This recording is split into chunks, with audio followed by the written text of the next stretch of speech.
আসসালামু আলাইকুম রহমতুল্লাহ বারাকাতুহু। সম্মানিত শ্রোতা, আমরা জাহান্নাম সম্পর্কে এবং জাহান্নামীদের সম্পর্কে ধারাবাহিক আলোচনা করব। আজকের এই পর্বে জাহান্নামের গভীরতা সম্পর্কে আলোচনা করছি।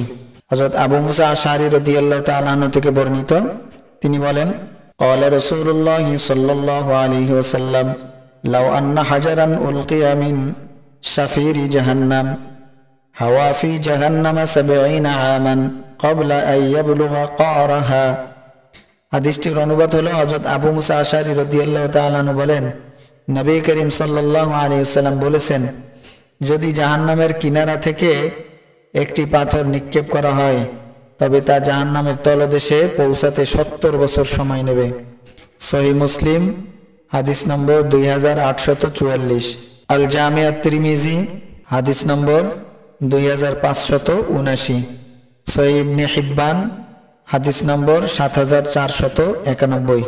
এ সম্পর্কে আরেকটি হাদিস, আন আবি হুরায়রা রাদিয়াল্লাহু তাআলা আনহু قال كنا عند النبي صلى الله عليه وسلم فسمعنا وقع شيء فقال النبي صلى الله عليه وسلم أتدرون ما هذا؟ قلنا الله ورسوله أعلم.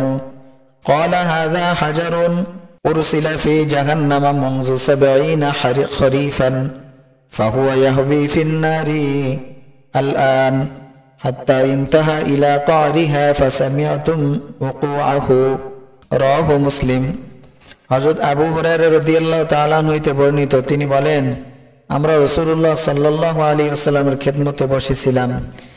এমন সময় আমরা কিছু উপর থেকে নিচে পড়ার শব্দ শুনতে পেলাম। তখন নবী করিম সাল্লাল্লাহু আলাইহি ওয়াসাল্লাম বললেন, তোমরা জানো এটা কি? আমরা বললাম, আল্লাহ ও তার রাসূলই ভালো জানেন। তিনি বলেন, এটি একটি পাথর যা আল্লাহ তাআলা জাহান্নামের উপর থেকে নিক্ষেপ করেছিলেন। এটি ৭০ বছর ধরে জাহান্নামের ভিতর দিয়ে পড়তে পড়তে অবশেষে এখন তার তলদেশে পৌঁছেছে, আর তোমরা এখন তার পড়ার শব্দ শুনলে। সহিহ মুসলিম হাদিস নম্বর 2844। আল্লাহ সুবহানাহু ওয়া তাআলা আমাদেরকে জাহান্নামের শাস্তি থেকে, জাহান্নামের কষ্ট থেকে হেফাজত করুন। আমিন। ওয়া আখিরু দাওয়ানা আনিল হামদুলিল্লাহি রাব্বিল আলামিন। আসসালামু আলাইকুম ওয়া রাহমাতুল্লাহি ওয়া বারাকাতুহু।